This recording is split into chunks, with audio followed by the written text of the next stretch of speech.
The Man Who Tapped into the Secrets of the Universe, written by Glenn Clark. Glenn Clark, searching for a versatile genius who knew and used universal law and would be an inspiration to others, found Walter Russell, musician, illustrator, portrait painter, architectural designer, sculptor, business practice advisor to employees of international business machines, champion figure skater, natural scientist, philosopher, and author. "Can you give me the secret of your life?" asked Glenn Clark. "I believe sincerely that every man has consummate genius within him. Some appear to have it more than others only because they are aware of it more than others are, and the awareness or unawareness of it is what makes each one of them into masters or holds them down to mediocrity. I believe that mediocrity is self-inflicted and genius is self-bestowed. Every successful person I ever have known, and I have known a great many, carries within him the key which unlocks that awareness and lets in the universal power that has made him into a master. What is that key?" queried Glenn Clark. "That key is desire, when it is released into the great eternal energy of the universe." Through Glenn Clark's world-famous biography of Walter Russell, who was known in his own time as the modern Leonardo da Vinci, the most versatile man in America, and the man who tapped the secrets of the universe, we meet the man, the artist, and the man of action. Walter Russell, in his own words, discusses the nature of developing the genius inherent within, and reveals his personal 5 laws of success. Chapter 1. We Go Seeking. All my life I have been looking for a man who has discovered the universal law which lies back of the Sermon on the Mount, and who consciously uses that law with full awareness of its meaning and full obedience to its principles. Tens of thousands preach it or write about it, yet have little understanding of its meaning. I doubt if there are many men in the whole world who actually know that cosmic basis sufficiently to live it knowingly. If I could find such a man, I thought to myself, he would be so cosmically aware of the light of God that he would know the spiritual cause of all effect. Such a one would be a super genius, for the hidden secrets of the universe would be his. He would see the universe as a whole and know his relationship to it and to God. All knowledge of cause would be his, and also the power to use it. One day Dr. Alexis Carrel sent word he wanted to see me. "The world is facing an awful crisis," he said.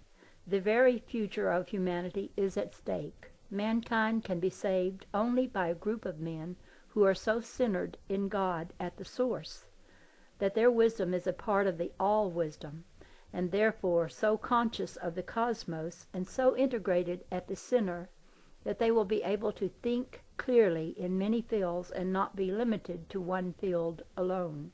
Such a group of men, if they could find each other out and share their wisdom, might be able to chart a course that could save the world. Can you help me find such men?" In the field of religion, I had found several such men. Rufus Jones I would place at the head of the list, followed by such men as Frank Laubach and E. Stanley Jones, and perhaps a score of others. The fact that all these men are so humble that they would shrink from making such claims for themselves is added proof that they deserve this honor that I would here bestow upon them. However, Dr. Carrel was urging me to find a man outside the field of applied religion, but who had achieved success in several fields as business or engineering or the arts. "If that is what you want," I replied, "I would name Dr. George Washington Carver first of all." He accepted this suggestion with enthusiasm. I named others, but he brought me back to Dr. Carver. "Help me to contact that man," he said. "Something inside tells me that he rings true." It was with great joy that I was able to bring Dr. Carrel and Dr. Carver together. Weeks ran into weeks and years into years, and Dr. Carroll continued his search for cosmic conscious men. Finally, the Second World War started. Then Dr. Carver died, and at last one day word came from France that Dr. Carroll was dead. But his dream was not dead.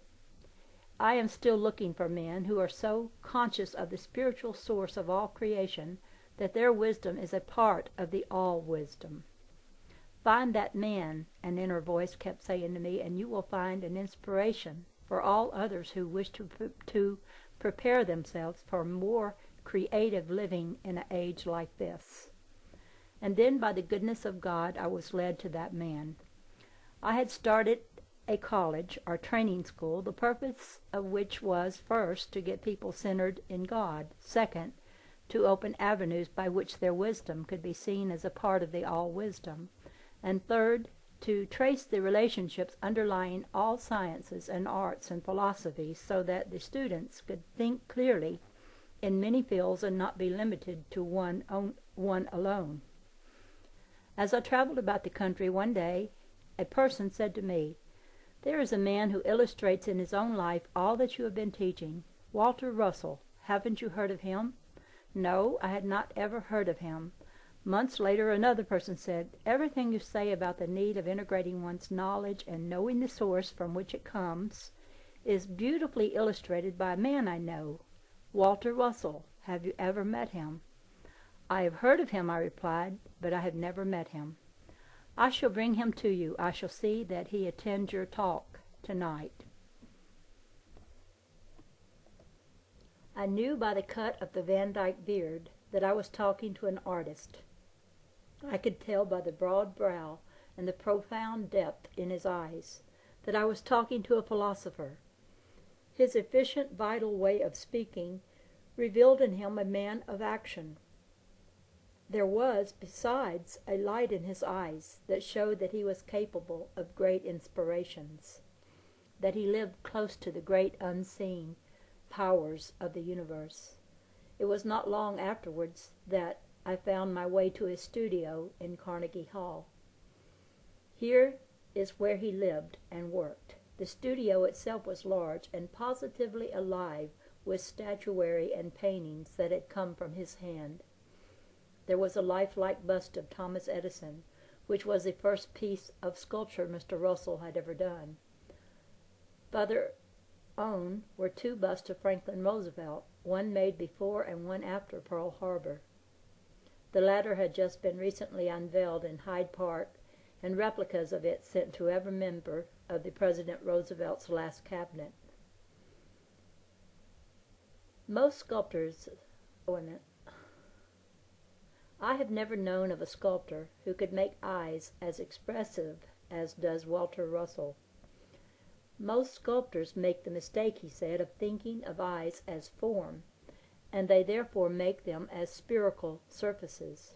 Eyes are not forms. They are transparent, and what one really sees is the light of the soul in them, and that is what I try to give them.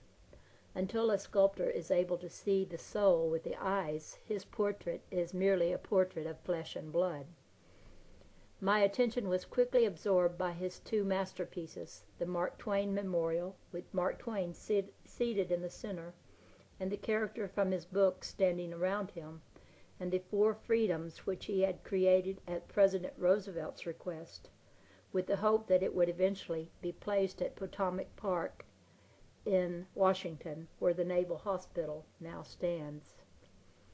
On the table lay a scrapbook containing scores of newspaper and magazine clippings describing the scientific discoveries he had made. Another scrapbook contained his clippings of the $20 million worth of buildings he had planned and built. Nearby was a beautiful hand-bound book of autographs of famous visitors to his studio.